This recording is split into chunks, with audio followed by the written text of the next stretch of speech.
ಮನುಷ್ಯನಿಗೆ ಖುಷಿ ಬೇಕು, ಸಂತೋಷ ಬೇಕು. ಉತ್ಸವ ಅನ್ನೋದರಲ್ಲಿ ಮನುಷ್ಯ ಅದನ್ನು ಕಂಡುಕೊಂಡಿದ್ದಾನೆ. ಕಾಳಿದಾಸ ಉತ್ಸವ ಪ್ರಿಯಾಹ ಖಲು ಮನುಷ್ಯಾಹ ಅಂತ ಒಂದು ಮಾತನಾಡ್ತಾನೆ. ಅವತ್ತು ಕಾಳಿದಾಸ ಎಲ್ಲ ಮನುಷ್ಯರನ್ನು ಕುರಿತು ಹೇಳುವ ಮಾತು, ಎಲ್ಲರಿಗೂ ಉತ್ಸವಗಳು ಇಷ್ಟ ಅಂತ. ಉತ್ಸವಗಳು ಯಾಕೆ ಇಷ್ಟ ಅಂತ ಅಂದರೆ, ಅಲ್ಲಿ ಮನುಷ್ಯನಿಗೆ ಸಂತೋಷ ಸಿಗತ್ತೆ, ಅಲ್ಲಿ ಮನುಷ್ಯನಿಗೆ ಹರ್ಷ ಸಿಗತ್ತೆ. ಬದುಕಿನ ಬವಣೆಯಿಂದ ಬೆಸತ್ತವನಿಗೆ ಒಂದು ಎನ್ನುವ ತಂಗಾಳಿ ಉತ್ಸವಗಳಲ್ಲಿ ಮೂಡಿಬರುತ್ತೆ. ಹಾಗಾಗಿ ಮನುಷ್ಯ ಅಂತಹ ಉತ್ಸವಗಳನ್ನು ಇಷ್ಟಪಡ್ತಾನೆ. ಈ ಉತ್ಸವಗಳನ್ನು ಭಾರತದ ಪ್ರಾಚೀನತೆ ಹಬ್ಬಗಳ ರೂಪದಲ್ಲಿ ಕಟ್ಟಿಕೊಟ್ಟಿದೆ. ಈ ಹಬ್ಬಗಳ ರೂಪದಲ್ಲಿ ಕೊಡುವಾಗ ಅದು ಎರಡು ಅಂಶಗಳನ್ನು ತನ್ನಲ್ಲಿ ಒಳಗೊಂಡಿದೆ. ಅದು ಹಬ್ಬಗಳ ವಿಷಯ ಅಂತ ಮಾತ್ರ ಅಲ್ಲ, ಸನಾತನ ಸಂಸ್ಕೃತಿ ಯಾವುದನ್ನು ಹೇಳಿದರೂ ಅದರಲ್ಲಿ ವ್ಯಷ್ಟಿ ಮತ್ತು ಸಮಷ್ಟಿ ಎರಡೂ ಒಂದಕ್ಕೊಂದು ಸೇರಿಕೊಂಡೇ ಇರುತ್ತೆ. ಅಂದರೆ ಒಬ್ಬ ವ್ಯಕ್ತಿ ತಾನು ಉದ್ಧಾರ ಆಗೋದು ಒಂದು, ಮತ್ತು ತನ್ನ ಸುತ್ತ ಇರುವ ಲೋಕವನ್ನು ಮೇಲೆತ್ತೋದು ಒಂದು. ತಾನು ಆನಂದ ಪಡೋದು ಒಂದು, ತನ್ನ ಸುತ್ತಲ ಪ್ರಪಂಚಕ್ಕೂ ಆನಂದ ನೀಡೋದು ಒಂದು ಅನ್ನುವ ಎರಡು ಅಂಶಗಳು ಸೇರಿಯೇ ಸನಾತನವಾದ ಜೀವನ ಶೈಲಿ ರೂಪುಗೊಂಡಿದೆ.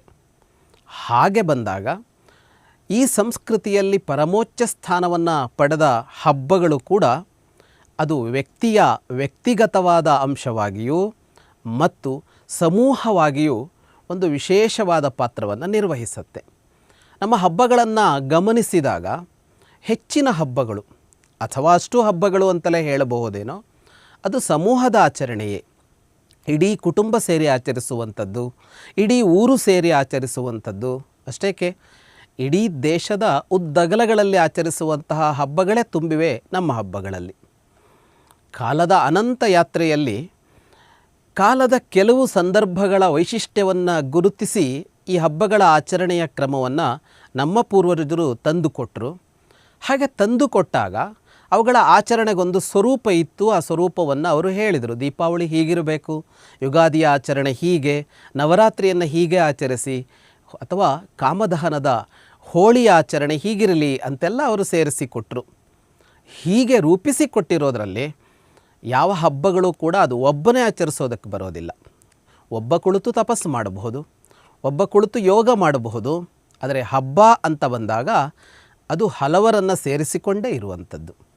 ಈ ಹಲವರನ್ನು ಸೇರಿಸಿಕೊಂಡು ಅಂತ ಅಂದಾಗ ಅದರ ಪರಿಣಾಮ ಇದೆಯಲ್ಲ, ಅದರ ಉದ್ದೇಶ ಇದೆಯಲ್ಲ, ಅದು ಸ್ಪಷ್ಟವಾಗತ್ತೆ.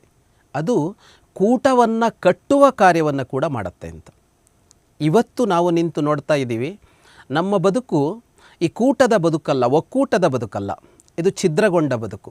ಇಲ್ಲಿ ಪ್ರತಿಯೊಬ್ಬ ವ್ಯಕ್ತಿಯು ತಾನು ಬೇರೆಯಾಗಿ ಬದುಕ್ತಾ ಇದ್ದಾನೆ, ಬೇರೆಯಾಗಿ ವರ್ತಿಸ್ತಾ ಇದ್ದಾನೆ. ತಾನು ಏಕಾಂಗಿಯಾಗುವ, ಅಂದರೆ ಒಬ್ಬಂಟಿಯಾಗುವ ದಾರಿಗಳನ್ನೆಲ್ಲ ಅವನು ಹುಡುಕಿಕೊಳ್ತಾನೆ. ಅವನಿಗೆ ಇನ್ನೊಬ್ಬರು ಬೇಡ, ಅವನಿಗೆ ಇನ್ನು 10 ಜನ ಬೇಡ, ಇನ್ನು 100 ಜನ ಬೇಡ. ಅಂತಹ ಬದುಕನ್ನು ಹುಡುಕ್ತಾ ಇರುವ ಕಾಲದಲ್ಲಿ ಮತ್ತೆ ಅದು ಸಮೂಹದ ಬದುಕಾಗಬೇಕು ಅಂತ ಅಂದಾಗ ನಮ್ಮ ಹಬ್ಬಗಳು ಬೇಕು.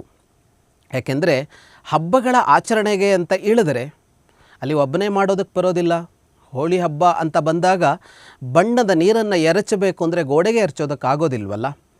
ನಾವು ದೀಪಾವಳಿಯನ್ನು ಆಚರಿಸಬೇಕು ಅಂತ ಅಂದರೆ ಅದರ ಸಂಭ್ರಮಕ್ಕೋ, ನವರಾತ್ರಿಯನ್ನು ಆಚರಿಸ್ತೇವೆ ಅಂತ ಅಂದರೆ ಅಲ್ಲಿಯ ಉಪಾಸನೆಗೋ ಅದು ಎಲ್ಲ ತರಹದ ಜನಗಳು ಬೇಕಾಗತ್ತೆ.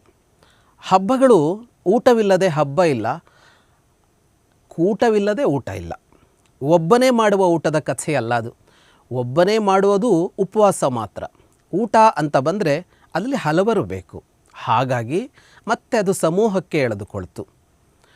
ಹಬ್ಬಗಳು ಅಂತ ಅಂದರೆ ಅಲ್ಲಿ ಕೊಡುವಿಕೆ ಇದೆ, ಅಲ್ಲಿ ದಾನ ಇದೆ, ಸಮರ್ಪಣೆ ಇದೆ. ಈ ದಾನ ಸಮರ್ಪಣೆ ಅಂತ ಅಂದಾಗ ಅಲ್ಲಿ ಒಬ್ಬನೇ ಅಲ್ಲ, ಅಲ್ಲಿ ಹಲವರು ಬೇಕು, ಅದನ್ನು ಸ್ವೀಕಾರ ಮಾಡುವವರು ಬೇಕು. ಯಾರು ಅದಕ್ಕೆ ಯೋಗ್ಯರೋ ಅಂಥವರನ್ನು ಸೇರಿಸಿಕೊಳ್ಳಬೇಕು. ಹೀಗೆ ಹೇಗೆ ನೋಡಿದರೂ ಹಬ್ಬಗಳು ಇರೋದು ಸಮೂಹಕ್ಕೆ ಅಂತಲೇ ಅನಿಸುತ್ತೆ. ಹಾಗಂತ ವ್ಯಕ್ತಿಯ ಉತ್ಕರ್ಷ ಅದರಲ್ಲಿ ಇಲ್ಲ ಅಂತ ಅಲ್ಲ. ನಾವು ಮೊದಲೇ ನೆನಪಿಸಿಕೊಂಡ ಹಾಗೆ ಇಡೀ ಭಾರತೀಯ ಸಂಸ್ಕೃತಿ ವ್ಯಕ್ತಿಯನ್ನು ಮತ್ತು ಸಮಷ್ಟಿಯನ್ನು ಕಟ್ಟಿಕೊಡ್ತಾ ಇರುವಂಥದ್ದೇ. ಗೀತೆಯಲ್ಲಿ ಕೃಷ್ಣ ಅತ್ಯಂತ ಶ್ರೇಷ್ಠವಾದದ್ದು ಜ್ಞಾನಕ್ಕಾಗಿನ ವ್ಯಕ್ತಿಯ ಪರಿಶ್ರಮ ಅಂತ ಹೇಳ್ತಲೇ ಅರ್ಜುನನಿಗೆ ಕರ್ಮ ಮಾಡು, ಜನರಿಗಾಗಿ ಬದುಕು, ಸರ್ವಭೂತಗಳಲ್ಲಿ ದಯೆ ಇರಲಿ, ಸರ್ವ ಲೋಕದ ಹಿತಕ್ಕಾಗಿ ನೀನು ದುಡಿ ಅನ್ನುವ ಮಾತುಗಳನ್ನು ಮತ್ತೆ ಮತ್ತೆ ಹೇಳ್ತಾನೆ. ಒಂದು ಕಡೆಯಲ್ಲಿ ಜ್ಞಾನದ ಪ್ರಾಶಸ್ತ್ಯವನ್ನು ಹೇಳ್ತಾ, ಅಂದರೆ ಏಕಾಂಗಿಯಾಗಿ ಜ್ಞಾನವನ್ನು ಅರಸುವ ಅನುಭವಿಸುವ ವಿಷಯಗಳನ್ನು ಹೇಳ್ತಾ, ಇದರ ಅರಸುವಿಕೆಯ ಜೊತೆಗೆ ಅದು ಸಮೂಹದ ನಡುವೆಯೇ ಬದುಕಾಗಬೇಕು ಅಂತ ಹೇಳ್ತಾನೆ. ಅದೇ ಹಬ್ಬಗಳ ಸಾರದಲ್ಲಿ ಕೂಡ ಇರುವಂಥದ್ದು. ಅದರಿಂದ ಇವತ್ತಿನ ಈ ಛಿದ್ರಗೊಂಡ ಮನಸ್ಸುಗಳನ್ನು ಒಟ್ಟುಗೂಡಿಸ್ಲಿಕ್ಕೆ, ಒಂದಾಗಿಸಲಿಕ್ಕೆ, ಮತ್ತೊಮ್ಮೆ ಒಕ್ಕೂಟದ ಬದುಕೊಂದನ್ನು ಕಟ್ಟೋದಕ್ಕೆ ನಮ್ಮ ಹಬ್ಬಗಳ ಕೊಡುಗೆ ತುಂಬ ದೊಡ್ಡದು. ಮರಿತಾ ಇದ್ದೀವಿ ನಾವು ಅವುಗಳನ್ನು. ಹಬ್ಬಗಳ ಆಚರಣೆ ದಿನದಿಂದ ದಿನಕ್ಕೆ ಎಳೀತಾ ಇದೆ.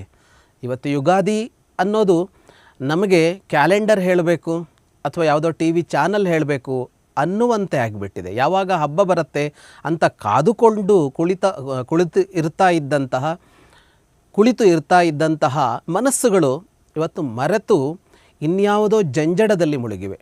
ಅಥವಾ ಅದನ್ನು ಜಂಜಡ ಅಂತ ಯಾಕೆ ಹೇಳೋದು? ಅದು ನಾವೇ ಮಾಡಿಕೊಂಡದ್ದು. ನಮಗೆ ಏನೇನೋ ಗುರಿಗಳಿವೆ, ಆ ಗುರಿಗಳ ನಡುವೆ ಇಂಥವುಗಳನ್ನೆಲ್ಲ ಬಿಟ್ಟಿದ್ದೀವಿ ನಾವು.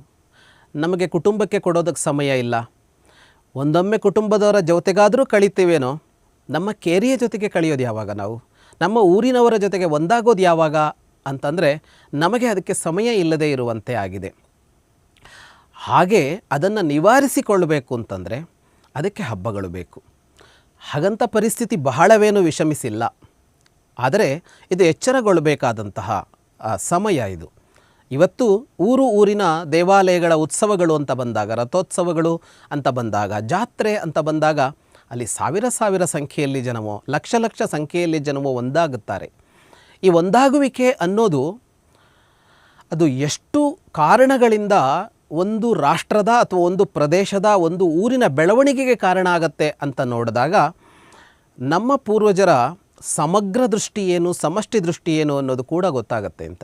ಒಂದು ಊರಿನಲ್ಲಿ ಒಂದು ಜಾತ್ರೆ ನಡೀತಾ ಇದೆ ಅಂತ ಅಂದರೆ, ಒಂದು ಊರಿನಲ್ಲಿ ಒಂದು ಹಬ್ಬ ಬಂತು ಅಂತ ಅಂದರೆ ಅದು ಅಲ್ಲಿಯ ಆರ್ಥಿಕವಾದಂತಹ ವ್ಯವಹಾರವನ್ನು ಎಷ್ಟು ಉತ್ತೇಜಿಸುತ್ತೆ ಅಂತ ನೋಡಿದಾಗ, ಅಲ್ಲಿ ಎಷ್ಟು ವ್ಯಾಪಾರಗಳಾದವು ಅಂತ ನೋಡಿದಾಗ, ವ್ಯಾಪಾರ ಆಯಿತು ಅಂತಂದಾಗ ಆ ವಸ್ತುಗಳನ್ನು ಸಿದ್ಧಪಡಿಸೋ ಒಬ್ಬ ರೈತನೋ, ಒಬ್ಬ ಕಾರ್ಮಿಕನೋ, ಅವನ ಬದುಕಿಗೆ ಅದು ನೆರವಾಗ್ತಾ ಇದೆ ಅನ್ನೋದನ್ನು ಗಮನಿಸಿದಾಗ, ಇಂತಹ ಹಬ್ಬಗಳೋ ಜಾತ್ರೆಗಳೋ ಬಂದಾಗ ಅದೆಷ್ಟೋ ಜನರಿಗೆ ಕೆಲಸಗಳು ಹುಟ್ಟುಕೊಳ್ತವೆ ಅಂತ ನೋಡಿದಾಗ, ಒಂದು ಅಲಂಕಾರ ಬೇಕು, ಒಂದು ಸೌಂದರ್ಯ ಬೇಕು, ಒಂದು ಸ್ವಚ್ಛತೆ ಬೇಕು, ಒಂದು ಆಹಾರ ಪಾನೀಯಗಳು ಬೇಕು, ಒಂದು ವ್ಯವಸ್ಥೆ ಬೇಕು. ಇಷ್ಟೆಲ್ಲ ಬೇಕಾದಾಗ ತಾನಾಗಿ ಉದ್ಯೋಗ ಸೃಷ್ಟಿಯಾಗತ್ತಲ್ಲ. ಎಷ್ಟು ಮಾನವ ಸಂಪತ್ತು ಒಟ್ಟು ಈ ಹಬ್ಬಗಳ ದೃಷ್ಟಿಯಲ್ಲಿ ಮಾನವ ಸಂಪತ್ತಿಗೆ ಕೆಲಸಗಳು ಸಿಕ್ತು ಅಂತ ನೋಡಿದಾಗ, ಹಬ್ಬಗಳ ಪರಿಕಲ್ಪನೆಯಲ್ಲಿ ಒಕ್ಕೂಟ ವ್ಯವಸ್ಥೆಯನ್ನು ಕಟ್ಟುವ ಅತ್ಯಂತ ವೈಜ್ಞಾನಿಕವಾದ ದೃಷ್ಟಿಕೋನ ಇತ್ತು ಅನ್ನೋದನ್ನು ನಾವು ಅರ್ಥ ಮಾಡಿಕೊಳ್ಬೋದು. ಭಾರತದ ನೆಲದಲ್ಲಿ ನಿಂತು ಯೋಚನೆ ಮಾಡಿದರೆ, ಇವತ್ತು ಯುಗಾದಿಯಿಂದ ಆರಂಭ ಮಾಡಿ ಸಂವತ್ಸರದ ಕೊನೆಯವರೆಗೆ ಬರುವ ಎಲ್ಲ ಹಬ್ಬಗಳು, ಈ ನಡುವೆ ಬರುವ ಆಯಾ ಪ್ರದೇಶದ ಜಾತ್ರೆಗಳು, ಉತ್ಸವಗಳು, ದೇಗುಲಗಳು, ಅಲ್ಲಿ ನಡೆಯುವ ಸಮೂಹದ ಆರಾಧನೆಗಳು, ಇವನ್ನೆಲ್ಲ ಲೆಕ್ಕ ಹಾಕಿದಾಗ ಒಂದು ದೇಶದ ಆರ್ಥಿಕ ಸ್ಥಿತಿಯ ಮೇಲೆ ಇದರ ಪರಿಣಾಮ ಎಷ್ಟು ಅನ್ನೋದನ್ನು ಅಧ್ಯಯನ ಮಾಡಿದರೆ ಗೊತ್ತಾಗುತ್ತೆ. ಹಬ್ಬ ಹೇಗೆ ಜನರನ್ನು ಕಟ್ಟುತ್ತಾ ಇದೆ ಅಂತ, ಹೇಗೆ ಜನರನ್ನು ಸೇರಿಸ್ತಾ ಇದೆ ಅಂತ, ಹೇಗೆ ಜನರನ್ನು ತೊಡಗಿಸ್ತಾ ಇದೆ ಅಂತ. ಹಾಗಾಗಿ ಹಬ್ಬಗಳು ಅದು ವ್ಯಕ್ತಿಯ ಉತ್ಕರ್ಷಕ್ಕೆ ಖಂಡಿತವಾಗಿಯೂ ಹೌದು. ಹಬ್ಬಗಳು ವ್ಯಕ್ತಿಯನ್ನು ಮೇಲೆ ಕೆತ್ತುತ್ತಾ ಹೋಗ್ತವೆ ಅನ್ನೋದು ಹೌದು.